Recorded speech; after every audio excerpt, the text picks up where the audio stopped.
हरे कृष्ण। 7वीं चौपाई में गोस्वामी तुलसीदास जी कहते हैं, विद्यावान गुणी अति चातुर, राम काज करिबे को आतुर।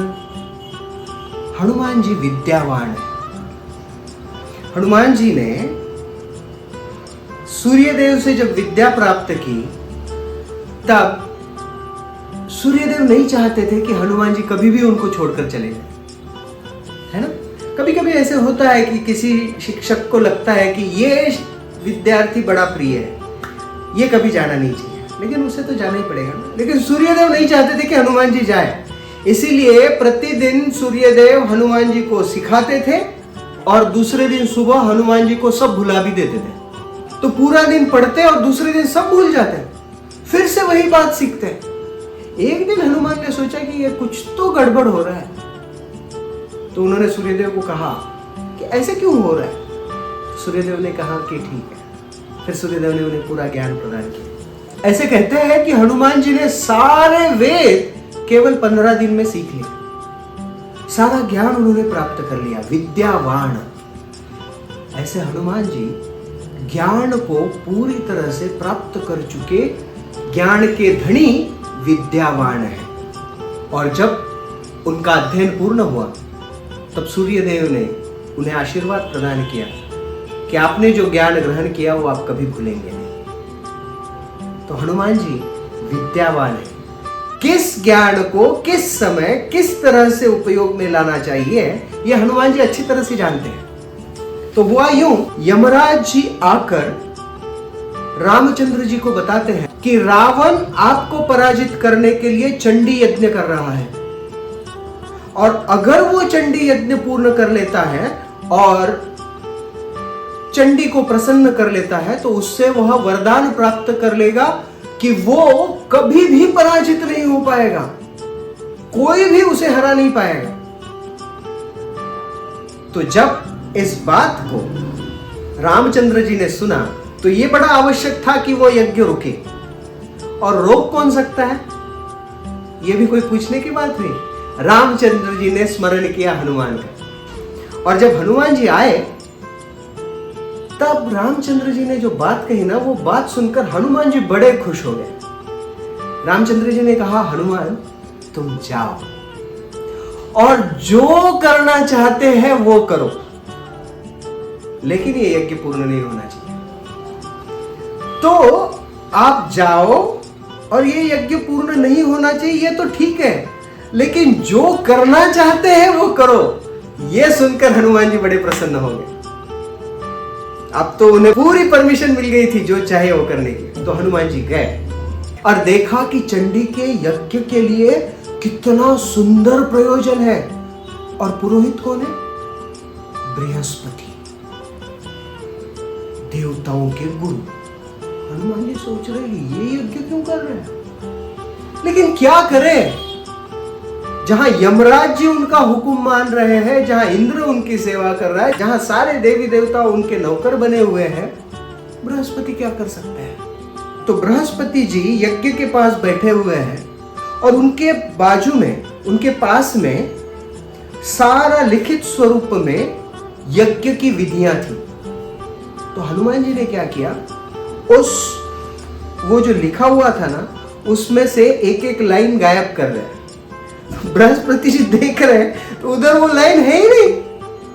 फिर हनुमान जी बृहस्पति जी की ओर देख रहे हैं, लेकिन बृहस्पति जी तो सही उच्चारण कर रहे हैं। हनुमान जी ने सोचा ये क्या हो रहा है। तो बृहस्पति जी हमारे कलयुग के लोगों के जैसे थोड़ी है कि उनको सिर्फ देखकर मंत्र बोलने पड़ेंगे, वो सब कुछ उन्हें ज्ञात था। तब हनुमान जी ने एक विशालकाय राक्षस का रूप धारण कर लिया और बृहस्पति जी के सामने खड़े हो गए। बृहस्पति जी अपनी जान बचाने के लिए वहां से भाग गए। अब यज्ञ कैसे होगा, पुरोहित भी नहीं है। तो फिर भी रावण तो रावण है, बड़ा शक्तिशाली है, बुद्धिमान भी है। उसने लंका नगरी में जितने बड़े ब्राह्मण थे, सारे ब्राह्मणों को बुलाया और कहा कि यह यज्ञ होना ही चाहिए। अब सारे ब्राह्मण वहां पर बड़े निष्णात थे और वो सब एक साथ मिलकर यज्ञ का आरंभ करने जा रहे थे। इतने में एक युवा ब्राह्मण वहां पर आया और उस युवा ब्राह्मण ने जो बड़े ब्राह्मण थे इनके साथ संभाषण करना आरंभ कर दिया। और उसका संभाषण देखकर ये सारे ब्राह्मण इतने मोहित हो गए, उन्होंने कहा कि हमारा नेतृत्व आप ही करो। वो युवा ब्राह्मण यज्ञ करने लगा और फिर चंडी को प्रसन्न करने के लिए ये सारे ब्राह्मण जब स्तोत्र गाने वाले थे तब उसने कहा कि मैंने जैसे बताया वैसे गाओ। वो स्तोत्र था जयत्वम देवी चामुंडे जय भूतार्थ हारिणी। हनुमान जी ने उनको सिखाया था हारिणी नहीं बोलना है, कारिणी बोलना है। तो सबने बोला कारिणी। माता चंडी क्रोधित होकर प्रकट हो गई और सब उसने वहां पर ध्वस्त कर दिया। और ये छोटा ब्राह्मण हंस रहा है। कौन था ये छोटा ब्राह्मण? गुणी अति चातुर, विद्यावान गुणी अति चातुर, स्वयं हनुमान जी। बृहस्पति जी को भगाया और फिर इन ब्राह्मणों को भ्रमित करके उल्टा ही बोलने लगा। ये है हनुमान। और ये सब क्यों करते हैं? विद्यावान गुणी अति चातुर, राम काज करिबे को आतुर। तो हनुमान जी रामचंद्र जी के कार्य करने के लिए निरंतर आतुर रहते हैं। जब रावण का वध कर प्रभु रामचंद्र जी अयोध्या चले गए, रामचंद्र जी का राज्याभिषेक हो गया, तब रामचंद्र जी सारे वानरों को निर्देश देते हैं कि वो फिर से किष्किंधा चले जाएं। क्यों? रामचंद्र जी कहते हैं आप किष्किंधा जाकर सब लोग राम काज कीजिए। क्यों? क्योंकि जब तक रामचंद्र जी उनके जीवन में नहीं आए थे तब तक ये सारे लोग काम काज कर रहे थे। किष्किंधा नगरी के सारे वानर काम काज में लगे हुए थे और जैसे ही उनके जीवन में रामचंद्र जी का आगमन हुआ उनके सारे कार्य राम काज हो गए। तो हमारे जीवन में भी काम काज से राम काज तक चलने की विधि मतलब भक्ति है। हमारे कार्य को राम का कार्य समझकर करें तो वो राम भक्ति है। तो सारे वानर चले गए, बचे केवल दो, एक है अंगद और दूसरे हनुमान। तो अंगद प्रभु रामचंद्र जी के पास आते हैं और कहते हैं कि प्रभु मैं नहीं जा सकता, मैं जा नहीं सकता क्योंकि मेरा कोई परिवार नहीं है। मैं यहां रहकर कोई भी निम्न से निम्न सेवा कर लूंगा, लेकिन मुझे यहां रहने दो। रामचंद्र जी कहते हैं नहीं अंगद, तुम जाओ किष्किंधा। रामचंद्र जी अंगद को जाने के लिए कहते हैं, उसके पीछे दो कारण हैं। पहला कारण, क्योंकि वो वाली का पुत्र है इसलिए अभी भी उसे सुग्रीव पर उतना विश्वास नहीं था कि सुग्रीव मेरी रक्षा करेंगे और सुग्रीव मेरा परिवार है। रामचंद्र जी चाहते थे कि अंगद सुग्रीव से मिले, वो परिवार का हिस्सा बनकर रहे।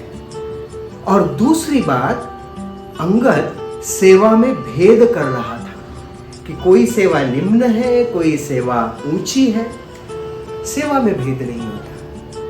भगवान का श्रृंगार करने की सेवा हो या भगवान के मंदिर में पोछा लगाने की सेवा हो, सेवा से भगवान संतुष्ट होते हैं, सेवा चाहे कोई भी क्यों ना हो। तो अंगद चले गए लेकिन हनुमान जी वहीं पर रह गए। क्यों? क्योंकि हनुमान जी तो रामचंद्र जी को छोड़कर जा ही नहीं सकते और हनुमान से विरह रामचंद्र जी भी सहन नहीं कर सकते, क्योंकि हनुमान जी निरंतर तत्पर है राम काज करने के लिए। एक बार माता सीता, लक्ष्मण, शत्रुघ्न, भरत ये सब विचार कर रहे हैं कि हनुमान ही सारी सेवाएं करता है, हमारे लिए कुछ तो बचता ही नहीं है। तो उन्होंने सारे दिन की दिनचर्या निर्धारित की, ये सेवा लक्ष्मण करेगा, ये सेवा सीता करेगी, ये सेवा भरत करेगा, ये सेवा शत्रुघ्न करेगा। हनुमान जी के लिए कुछ बचा ही नहीं। दूसरे दिन जब हनुमान आए उन्होंने देखा कि मेरे लिए तो कोई सेवा ही नहीं है, लेकिन है तो गुणी अति चातुर, विद्यावान गुणी अति चातुर। हनुमान जी ने क्या किया? कहा कि ये सारी सेवा की लिस्ट में अगर रामचंद्र जी को जमाई आती है तो उनके मुख के सामने चुटकी कौन बजाएगा? ये चुटकी कौन बजाएगा? सबने कहा ठीक है ये सेवा आप लो। तो रामचंद्र जी सिंहासन पर बैठे, बाजू में माता सीता है, इधर लक्ष्मण जी है, भरत है, शत्रुघ्न है, हनुमान जी जाकर रामचंद्र जी के चरण में बैठ गए। सबने कहा यहाँ क्यों बैठे हो? बोले यहाँ सिंहासन पर बैठे बैठे उनको जमाई आ गई तो बजाना पड़ेगा ना। फिर जब रामचंद्र जी प्रसाद लेने के लिए जा रहे हैं, भोजन कक्ष में सीता माता परोस रही है, हनुमान जी रामचंद्र जी के बाजू में जाके बैठ गए। लक्ष्मण पूछते अरे यहाँ क्यों बैठे हो? बोले रामचंद्र जी को खाते समय जमाई आई तो बजाएगा कौन? फिर रात हो गई, रामचंद्र जी शयन कक्ष की ओर जा रहे हैं और हनुमान जी पीछे चल पड़े। लक्ष्मण ने कहा कि नहीं, अंदर सिर्फ सीता माता का सेवा है, तुम नहीं जा सकते। बोले सोने से पहले उनको जमाई आई, बीच में जग गए और जमाई आई तो बजाएगा कौन? विद्यावान गुणी अति चातुर, राम काज करी बेको आतुर। निरंतर आतुर है, निरंतर लालयित है प्रभु रामचंद्र जी की सेवा करने के लिए। ऐसे है हमारे हनुमान। जय श्री राम। हरे कृष्ण।